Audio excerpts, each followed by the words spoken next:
So kalau tak nak duit korang melayang berpuluh ribu ringgit, korang kena jaga korang punya maintenance. Yang maintenance tu bukan minyak hitam dengan minyak enjin je. So untuk part-part yang leaking, korang kena segerakan repair, sebab tak nak nanti dia akan rosakkan part-part lain. So sebagai contoh aku bagi hari ni, dekat belakang aku Volvo XC90 T8. So kat sini dia ada masalah leaking dekat flywheel IC sebelum ni. Kita dapat detect, so bila kita turun, sebelum ni pun dekat service center pernah turun gearbox ni, tapi isu leaking tu tak settle. Bila biar lama, lepas ni aku tunjuk kat korang, ni dia punya engine.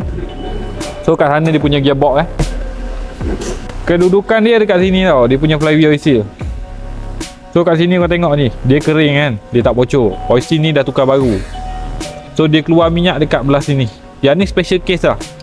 Dia dekat dia punya casing ni, dia punya trip mungkin dah tembus. Sebab tu dia keluar minyak hitam. Dekat sini patutnya tak keluar minyak hitam.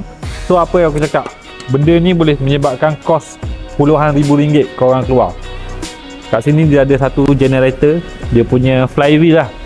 Untuk hybrid punya sistem, zoom sikit, dia dah ada kesan terbakar. Sebab benda ni dia memang tak boleh kena air coolant ataupun dia tak boleh kena minyak. So dia akan short. So yang ni part dia, kalau korang boleh check sendiri dekat service center pun, costing dia tak lari 10k punya darangan, 9 ke 10 ribu lah.